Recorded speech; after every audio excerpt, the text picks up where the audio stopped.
Okay, good afternoon, everyone. My name is Hiren Trada. I'm your professor, instructor, lecturer for EE 321. You are section 05.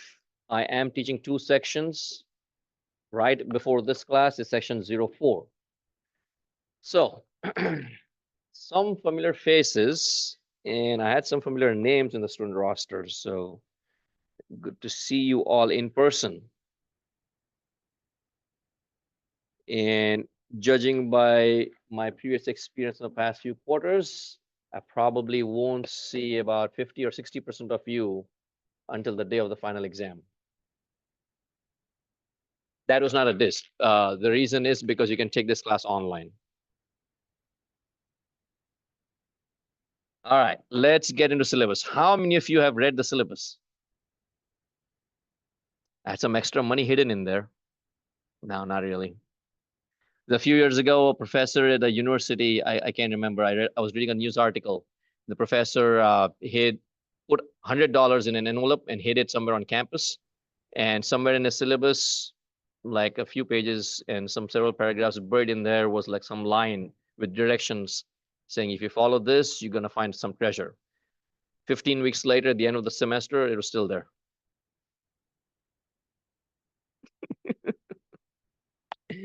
Okay, so welcome to E321, your section 05, starting at 1 p.m. from 1 to 2. The Canvas site is a merged shell of both section 04 and 05. With the way the Canvas works, it will only show you 04 at the top. You can see right here, it shows 04, but it's a site for both 04 and 05. Okay. Zoom passcode is right at the top of the front page. As I was stating, you can take this class online. I will get into the details in just a little bit. Now, if you've taken my 201 course, which some of you have, then you're familiar with the website. But this website is very different from what you may be used to. So spend some time and become familiar with it. It is mobile friendly, so you can access the website on mobile devices, but the front page will look a little weird because it will be squeezed into a small, narrow aspect ratio. So the first time you view the website should ideally be on a desktop or a laptop. But again, you can use it on a mobile too, and it works just fine. Everything that you need is right here on the front page. Let's go directly first into the syllabus. And some of the links that you see here are also in the syllabus. The course information, class schedule, student hours, they are all in the syllabus also. But it's just there on the front page for easy access. Okay. So, syllabus. Let's start directly with communication and office hours. My email is hstrada@calpoly.edu. It's very easy to get in touch with me. You can also use Canvas messaging to get in touch with me. I'm very good at answering emails. Typically, I have my smartphone or I'm at my desk on the computer, and I can answer questions. And I can reply to emails in a very efficient manner. Okay. If you do use emails, I would strongly urge you to use your official Cal Poly emails. Okay.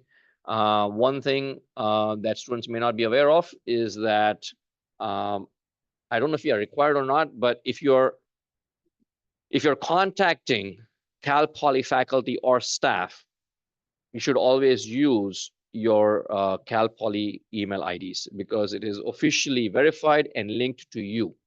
No one can spoof it. Whereas a personal email, anybody can spoof, right? Anybody can create an email address in my name, Hiren Trada, and some numbers in there. So throw some numbers in there and create a personal email saying at Gmail, at Yahoo, and enter my first name and my last name. So if I just look at the first names and last names, I would think it's a student who's contacting me, but it could be somebody else who's spoofing your first name and last name, asking for information about you. Okay. If I don't pay attention to the email or the email header, I might inadvertently release personal information about you to somebody else. Okay, so you always want to use your official email. Another reason is sometimes spam filters are triggered because of a keyword. Spam filters are constantly updated all the time. So even if you have used your personal email in the past, is no guarantee that it will work in the future. Your email could be sent to the spam folder, and you may never hear back from the professor. Okay. Sad to say, some professors don't respond, even if you use your Cal Poly email. But again, use your Cal Poly email ID as much as possible. Okay. You can forward your email, your personal account if you wish, but try to use your official emails. When you send me an email, please have EE321-05 right there, EE321-05 in the subject line.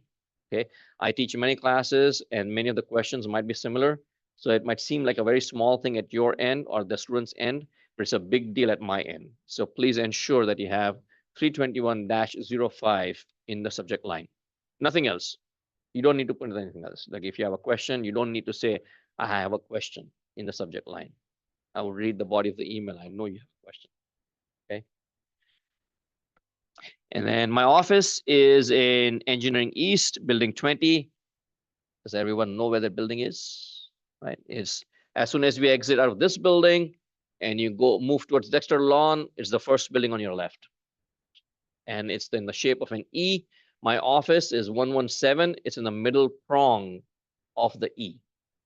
If you have ever used the SPL, the Student Project Lab in there, it's just opposite the SPL. Okay. Office hours are, my schedule is listed here. So office hours are listed on here, Monday and Friday from 2 to 4.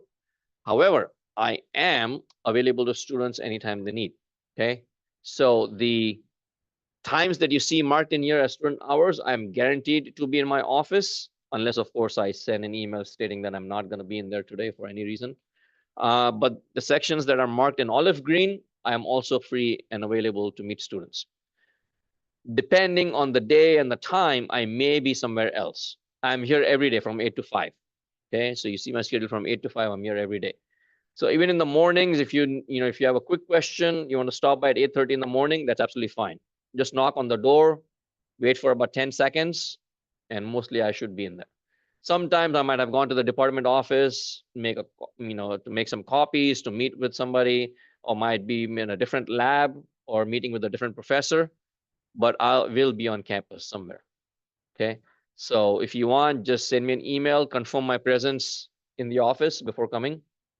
Or if you're already there in the building or the near vicinity, just stop by and knock on the door.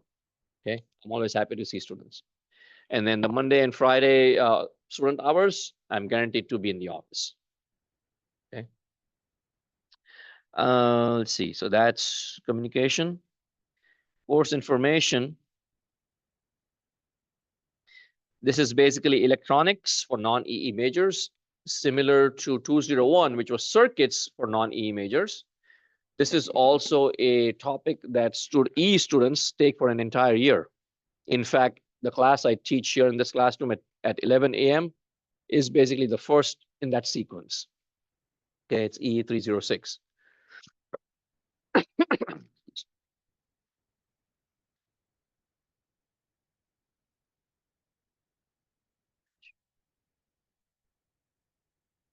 Okay, so as I was saying, so the EE students study these topics for an entire academic year, and the non-EE majors study it for like 1 quarter.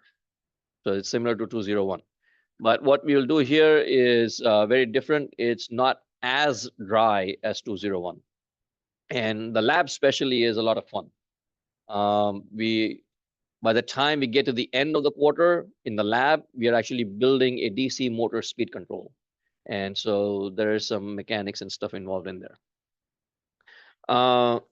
Class meets in person every Monday, Wednesday, Friday in this classroom from 1 to 2. My class is set up with UDL principles. UDL, if you're not familiar, stands for Universal Design for Learning. Basically, it means we use a wide range of technology and tools to benefit a wide range of student learning styles.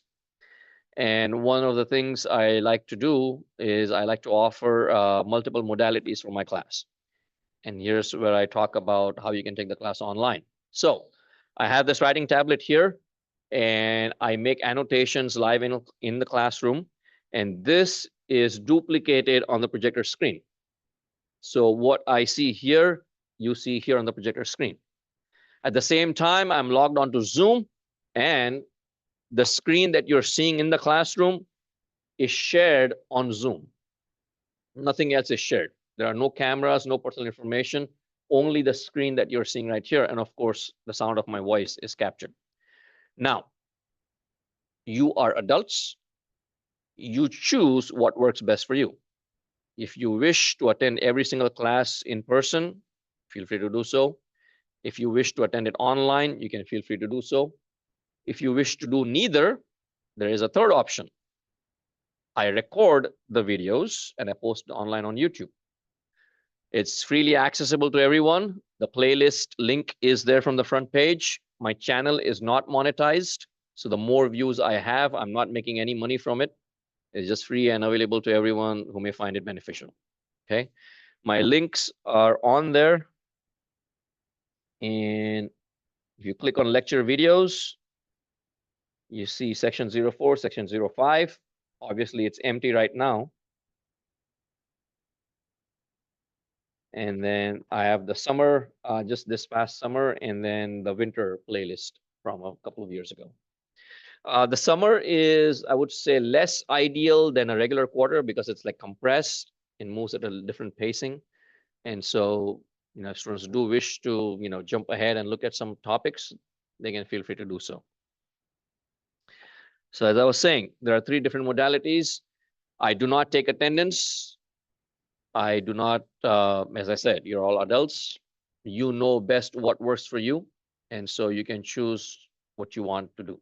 You don't have to take my permission, meaning if you're in class this week and you want to go online for a couple of lectures next week, you don't have to take my permission. Okay, you can just jump online and do so. If you don't want to attend class at all, meaning neither in person nor online, you can just watch the recorded videos or not watch the recorded videos also. There are multiple methods of learning. There are lots of resources out there. As long as the work is submitted and the material is learned, that's all that matters. Okay. In-person attendance, the door is always open. Feel free to walk in and out as you want. If you're late, that's fine. If you need to leave early, that's fine. You don't need to ask permission from me. If you want to stretch your legs for a few minutes, that's fine. If you want to go use the restroom, have a drink of water, or just go enjoy the fresh air outside. It's a beautiful weather out, out here in California. The rest of the country, the flights are being canceled because of snowstorms, which, the sun is shining bright out here. So we're fortunate. We do have the weather tax, obviously, but if you do want to do that, that's also fine. Eat and drink what you want is fine. Actually, I shouldn't be recording that. Let's get in trouble. You're not supposed to allow students to eat and drink in the classroom. But if you do so, it's fine. Just as long as it doesn't make a mess, leave a mess, and disturbs anyone's learning, it's fine. Okay. Just make sure you're careful and responsible and not spilling anything in the classroom. That's all. Okay. So this can be classified in person, synchronous or asynchronous. Lectures are taught live and in person, even if there are no students present in the class. Hence my joke earlier, like after today, I probably never see many of you until the day of the final exam. You can take the entire quarter online if you choose. The final exam is in person though. There's no online option. Okay, the final exam is in person in this classroom. So what was I saying? I lost my chain of thought. Yeah, so class can be taken in person, online, or offline. Multiple modalities. You choose what works best for you. Let's see. Except for quizzes that take place on a Monday, where the students are required to be live. And I'll talk about that in just a bit. Material for this class is delivered via the class notebook. Class notebook is a digital notebook used and utilizes Microsoft's OneNote. Microsoft's entire software suite is available to the students free of cost. Well, free of cost. The university does some magic and all the fees and everything, but it's available to everyone without any additional purchase. Let me put it that way, right? So, and OneNote, of course, is free for everyone. Microsoft has created this free software, and if you have never used it, it's a very powerful digital note-taking software. One of the best features that I like to use for classrooms is that when students sign up for the class notebook, and by sign up, it simply means you open up the link for the class notebook that you see here, either on the left pane or right here. And you simply, I think there's a couple of clicks that you need to do, and your Cal Poly account is linked and appears at my end in the class notebook. But what I do at my end is this. This is Microsoft's OneNote, and our notebook is right here. And this is section 05. So that's chapter 1, by the way. Anything that I write here, obviously you are able to see on the screen. And if you're on Zoom, you can see that.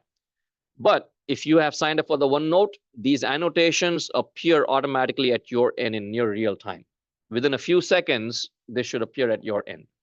And so students are free from having to take notes and can follow along with the talk. Now, having said that, I always encourage students to take notes, right? Because my annotations may be different than what you need. But the thing is that if you miss a few things here or there, if you're a few minutes behind, my annotations are still available to all the students at their end. So I would strongly recommend that you sign up and get enrolled onto the class notebook. Okay.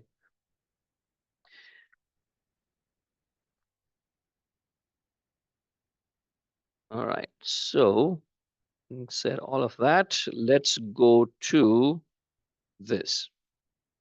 Now, access code purchase.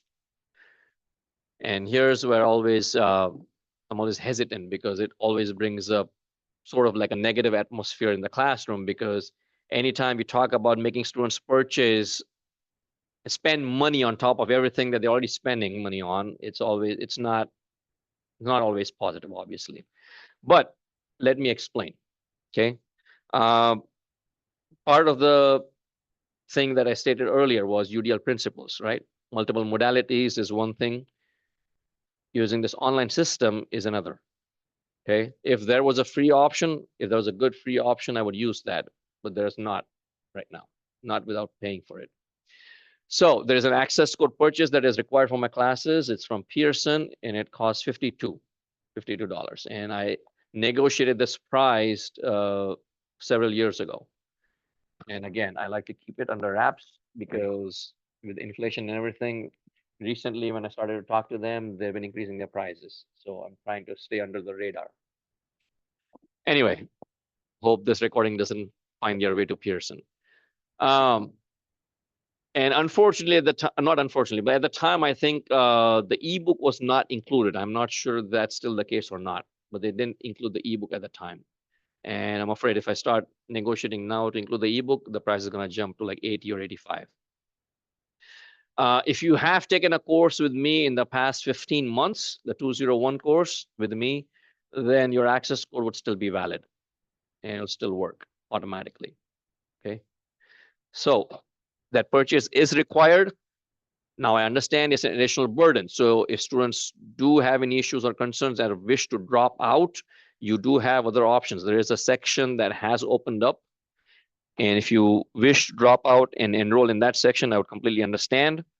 It's 32107, Monday, Wednesday, Friday, 4 to 5 p.m. Okay. There's one additional section of 321 and two additional sections of 361, 09 and 11. Okay. So there's space in multiple lab sections, 06, 09, 10, and 11, and in the lecture section in 07. So if you have concerns, you wish to drop out, you wish to switch sections, you can do so. Okay. But just reach out to me and let me know. But let me continue with how I set this up and how I make it worth your while to spend that extra money.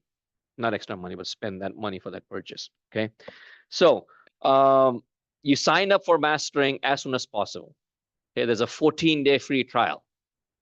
After a few days or the end of this week, you decide that you want to switch, You don't have to pay anything. But there's a homework that is due, and there's a quiz that will be due this Friday. So you want to get done, get enrolled as soon as possible. So sign up for Pearson as soon as possible. There's a 14-day free trial while you decide what you wish to do. Okay, but do not wait to sign up.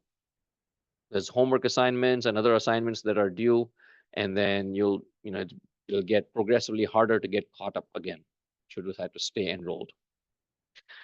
Okay, so all students are required to have an access code for their own individual account. You simply sign up directly for Pearson. In the left pane, there's Access Pearson. You open that up.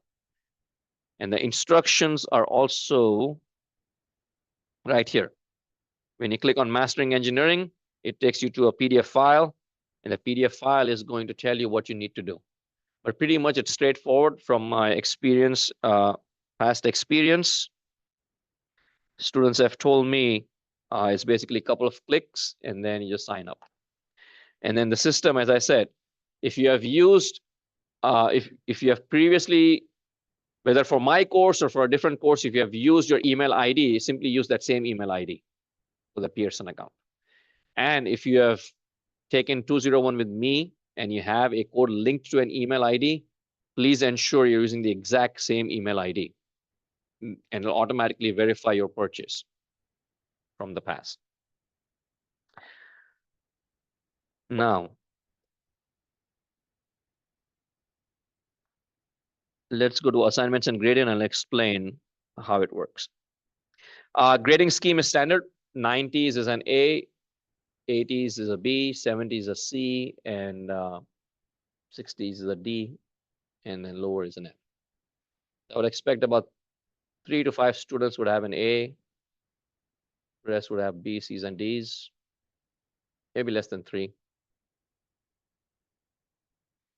Nah, I'm just kidding. I have no problem awarding every student an A if they earn it. Okay, so I don't have any limit. If all 36 students earn 90% or above, I'll give 100. I give an A to everyone. But again, having said that, there is a ton of assignments to go through the entire quarter. Okay, the homework is worth 30% of your overall grade. So the online system is used for the online homework assignments, which is worth 25%. Scanned work is 5%. And then I use the online system also for online non-proctored quizzes, which is worth 10%. So the purchase of the online system for your learning accounts for up to 40% of your overall grade. Okay, and that's a massive chunk of your overall grade. Additionally, there are multiple attempts for your homework assignments. A homework assignment, I have designed it for students' mastery of learning. So let's say you enter an answer and it's incorrect. System tells you it's incorrect. You work your problem out, it's incorrect. You cross your work, you do it again, enter it in the system. Again, it's incorrect. You cross the second attempt, you do it a third time. You enter it in again. Now it's correct. Okay. You take as many attempts as you need until you get the correct answer. There is no penalty or deduction for multiple attempts. This flexibility is something that I cannot implement very easily in other systems. Okay, if I try to do it manually in Canvas or in any other LMS, it would take me years to get anything close to the level that is available from the publishers. Okay, that's one of the reasons I use that paid system. So flexibility is built into the system, and I can build that flexibility for the students. Take as much time, as many attempts as you need until you get the correct answer. Now, Pearson system, as far as I know, has a max limit of 30 attempts. I don't think they have unlimited. I haven't checked if they have made any changes in the last month or so. But as far as I know, it's a max limit of 30 attempts. If they changed it in the last month, I'll make it unlimited, but it's not. It's max of 30. Take as many attempts as you need to get the answer correct. Once you get the answer correct, you own 100%. And that's basically mastery of learning, not in penalties. So there is no reason why any student should have less than 100% for their homework. That's the point I'm getting at. Okay. Late homework is accepted. You don't have to ask for an extension from me. The only caveat is there is a small deduction for every day that you're late. Deduction is in the amount of 5%. So every day that you're late, it's a deduction of 5%. So let's say a homework was due on Wednesday and you submitted on Friday, you earned 100% minus 5 minus 5. So you earn 90% of that homework. Okay. As long as you're on time, you earn the full 100%. On top of that, I have extra credit problems and extra credit tutorials and video solutions in every single homework assignment. So that extra credit, you get to keep what you earn. There is no max cap limit on the extra credit. Meaning if you earn more than 100% of that homework, you lose 90%, but you earn 10% or 15% above. That extra is carried over to all the homework assignments. At the end of the quarter, if you earn more than 100% from your homework assignments, that is applied to your overall grade. So you do not lose any of that extra credit. You get to keep what you earn. There's no cap or there's no hard limit on the top. Okay. Let's take a pause, think over that, and let me know if you have any questions.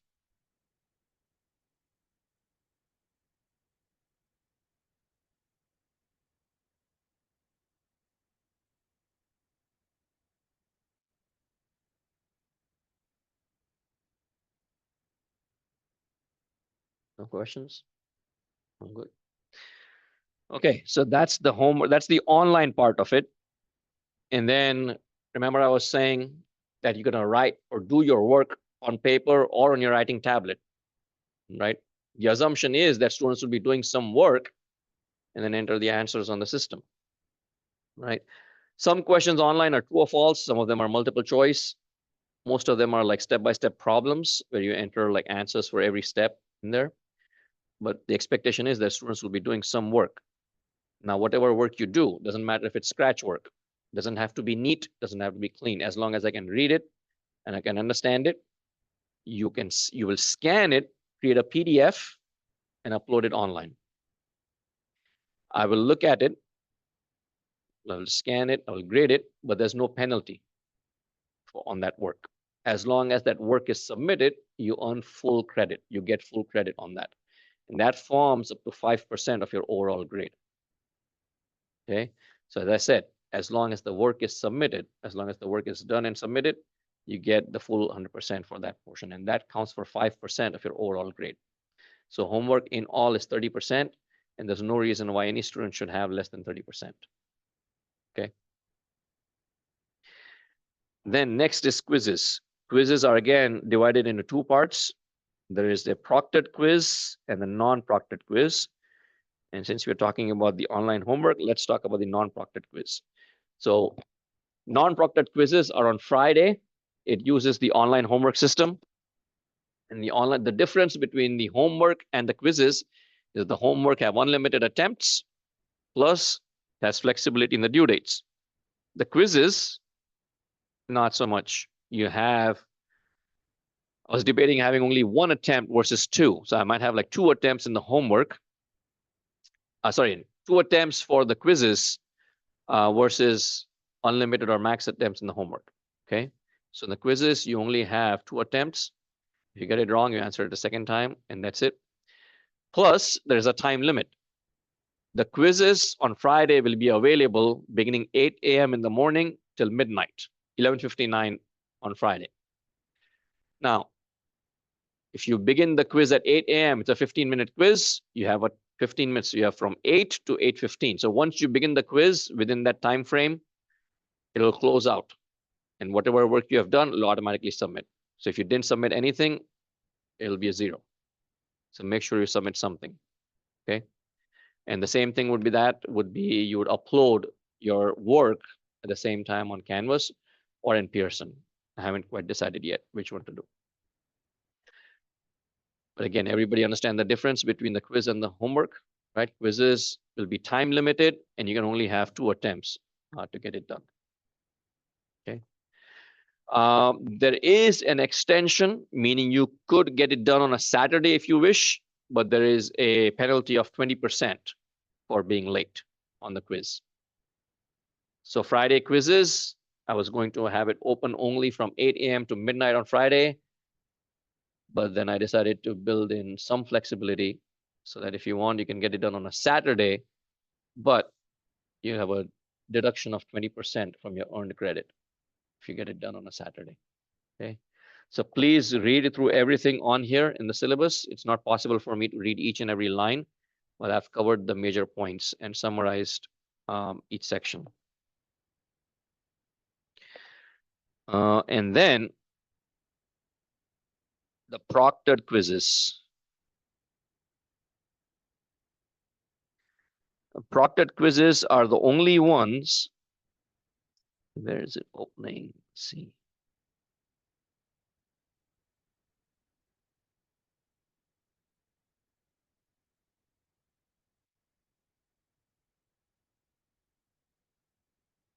I just had it open. That's weird. Okay, I'll have to check this link. I don't know why it's not working. This one works.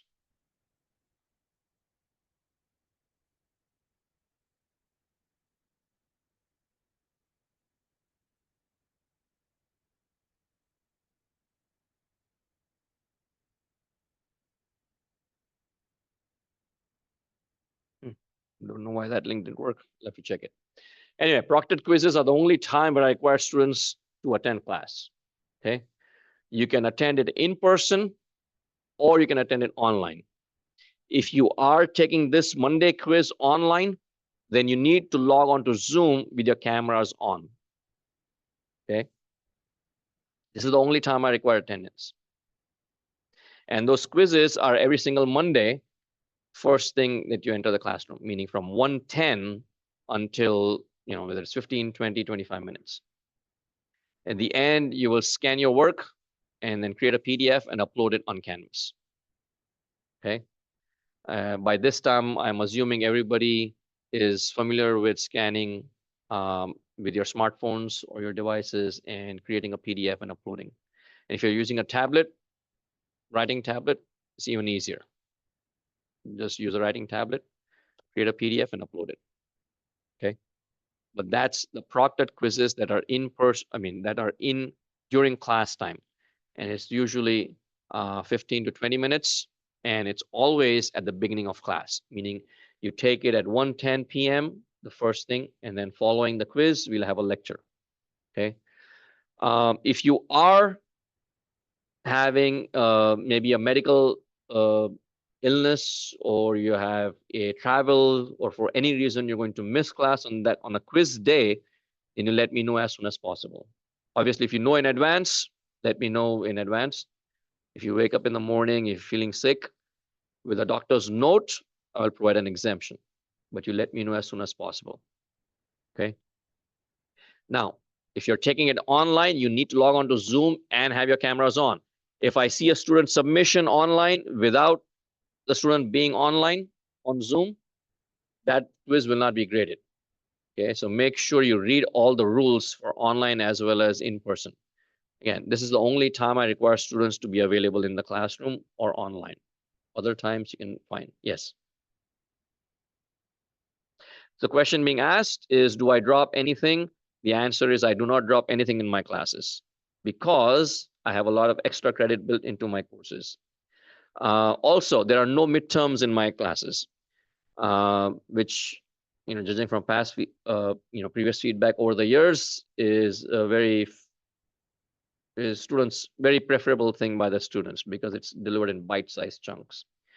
From my experience, I found that 7 to 9 quizzes is a good enough number for the quarter. I try to target 8, and 8 is at least, if not more, at least equal to 2 midterms in terms of time, in terms of assessment, in terms of topics. Okay, so it's the same amount, but it's the pressure and the stress is far less.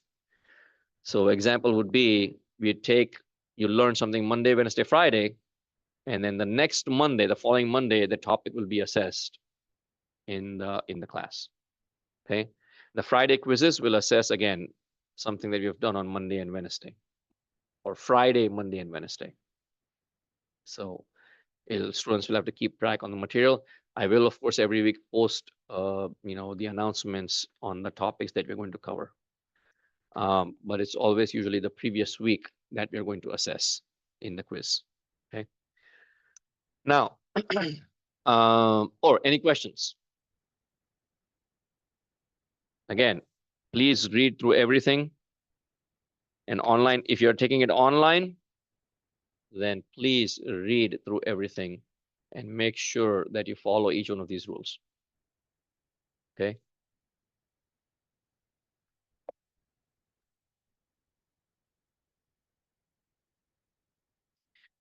Final exam page is already available on the website from the front page.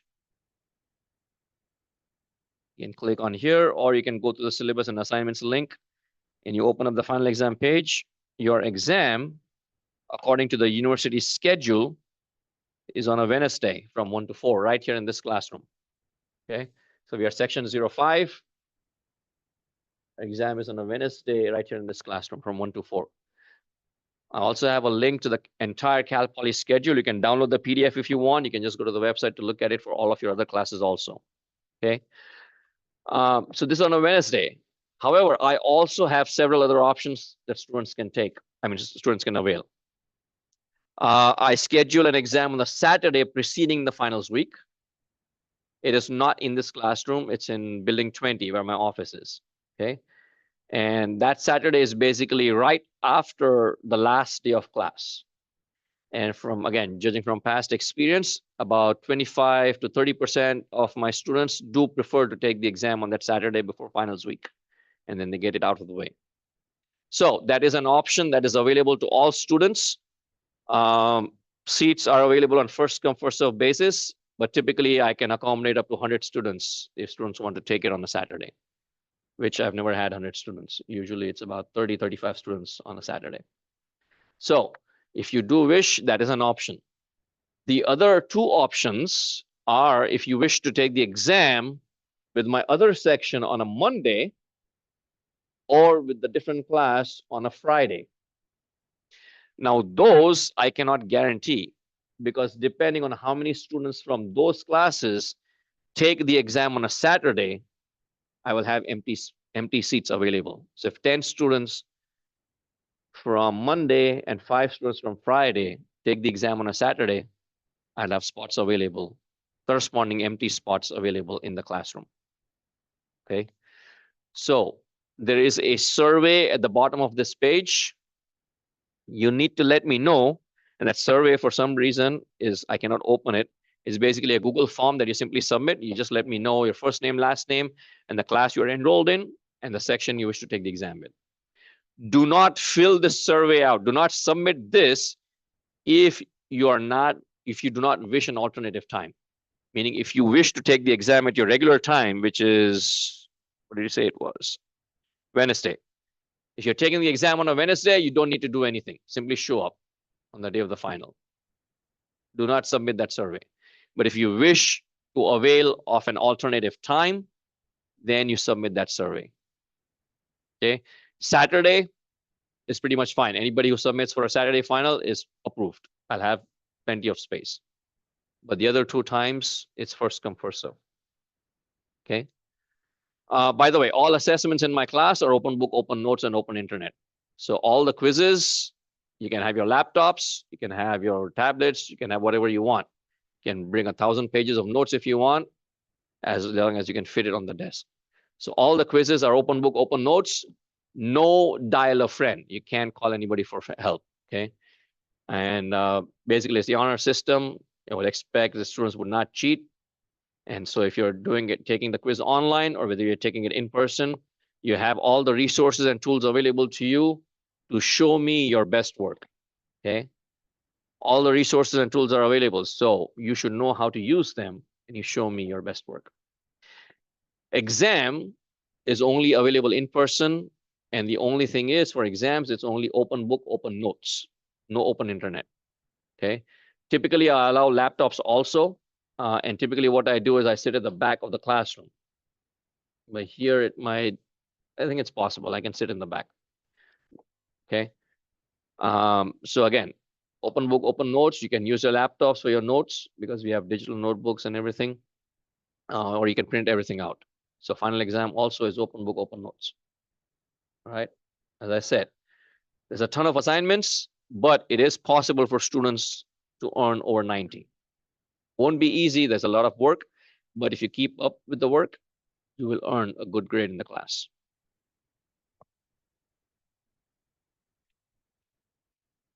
Yes. So question being asked is, can we bring tablets? The answer is yes. Tablets and um, laptops are fine. Let's see. I should have, yeah, right here.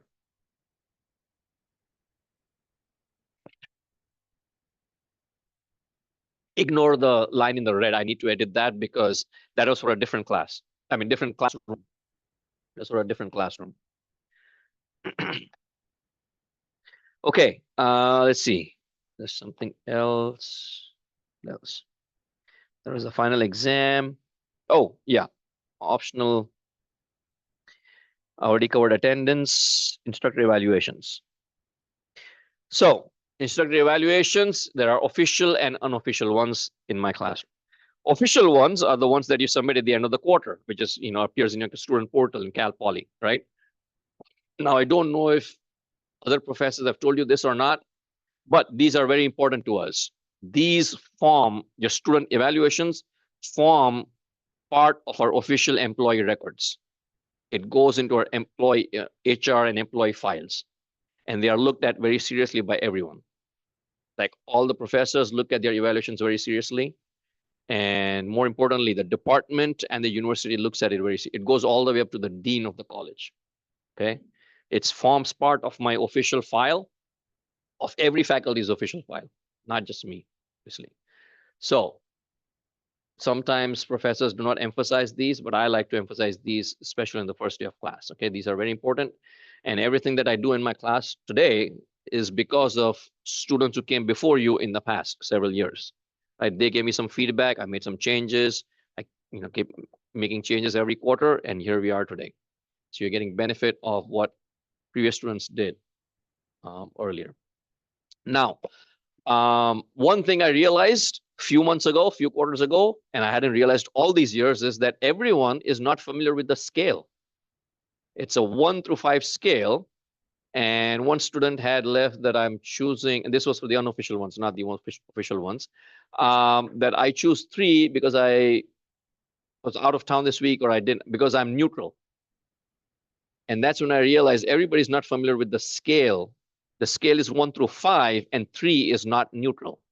And I can make a very good analogy with your grades. Your grades are from 0 to 100%. Half of 100% is 50. But 50 is not average. 50 is a failing grade. And so 1 through 5, 3 is not average. 3 would be a failing grade for me. Having said that, you should always choose what your experience is in the classroom.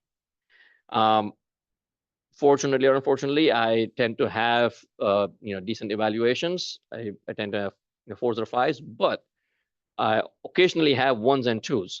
And then last quarter, out of like over 115 evaluations, I had 1-1. So you can write "he sucks" on there, but let me know why I suck, so I know, because now I'm wondering what was the experience, how was the experience so bad for that one student that they decided to give a 1, right? Now I'm just wondering what was wrong. And I absolutely understand that my style of teaching may not be appropriate, cannot reach each and every student, right? But the goal is to reach each and every student, right? Each and every student is important to me. So if something is not working for you, you let me know. And that's where the unofficial evaluations come in. Okay. The unofficial evaluations is a Google form that I have where students have a reminder every week. It's the exact same questions as the Cal Poly evaluations. And if something is not working for you, you can give me feedback right there. And every single week I read those and I can make a course correction in real time. Okay. So you benefit right while the quarter is going on, not for the future. The future is the official ones. But the unofficial ones are Google Forms. You simply hit click, click, click, click, which is basically the numbers. It doesn't take more than a few minutes. And you just hit submit. It's completely anonymous. You can, both the official Cal Poly ones and the unofficial ones are completely anonymous. You could send that Google Form link to your buddy sitting in Florida on a beach and they could fill it out. But please don't. The goal is that it should benefit the students who are learning in class right now. Okay. And that's the reason I have those. So it's a little bit of extra work. It's optional. And I like to provide a little bit of extra credit to students. And so for the official ones, I provide up to 1 percentage point applied directly to your overall grade. And the points are in direct proportion to the response rate. For the unofficial ones, it is 9 weeks, 9 times 36 students. So about 270 to 300 evaluations for the entire quarter in the amount of 2 percentage points applied directly to your overall grade. So let me explain. The official Cal Poly evaluations, there are 36 students in the class. If 18 of 36 students fill out the evaluations, all I see at my end are the numbers, 18 of 36, right? It's anonymous, so we don't know who submitted. So 50% response rate. Every student in the class will receive 0.5 points of extra credit applied directly to your overall grade, not to a separate category, but overall grade, meaning if you were at 89.5, now you're curved up or bumped up to 90. If all 36 students submitted, I mean, I have 36 responses, it's 100% response rate, you get 1 full point, go from 89 to 90, or from 92 to 93. Okay. Similar with the unofficial ones. Let's say 300, and at the end of the quarter, I have about 200, and 2 out of 3, you get up to 1.33 points applied to your overall grade. So there's tons of extra credit built into the course, from your homework assignments to the extra credit evaluations. It's up to you. So everything is at your disposal. The PDF files are online. Class notebook is available. Previous lecture videos are available. Everything is set up for your success and for your learning. Okay, your learning and your success. So it's up to you to take advantage of it. All right. One final thing I will say is this. Introduce yourself. And now this is a small discussion forum where you talk about yourself, you share a little bit about yourself, you make a small post, talk a little bit about your favorite hobbies, books, music, movies, or anything else that you like. And 5 points for making a post and 5 points for making a reply to someone else. Now, this is part of your grade. Okay, it's going to be added to the quizzes and surveys and discussion section. So it's part of your grade. But if you feel that you do not want to share anything and you want to leave it blank, you let me know. Do not leave it blank without letting me know. If you leave it blank without letting me know, then your grade would be a 0 in there, right? I will not know. I will go through the grades. I will simply mark, okay, whoever submitted, it's 5 points or 10 points, 10 points, 10, 10, 10, 10. And if it's no submission, system will automatically give you a 0. So if you don't wish to submit, that's fine, but you let me know that you don't wish to submit so that you don't lose out on your points. Okay. And to make it a little bit more equitable for you, I went first and I posted a few things about myself. You can make fun of me for my taste in movies. And from the time many, many, many years ago where I tried to be a punk. So you don't have to post pictures. This is from a long time ago. I don't have this motorcycle anymore, but I enjoyed it for 10 years. You don't have to post pictures. You don't have to post any other details about yourself. Only post what you're comfortable with. It's a few talking points for you to get to know your peers. You might know some of them, and you'd be surprised how often you might find somebody who shares the same interests and hobbies as you do. Okay, so hopefully it leads you to make new acquaintances, maybe even new friendships. Who knows? So we'll end class here today, and we'll pick up here on Wednesday. If you have any questions, issues, or concerns, please reach out to me as soon as possible.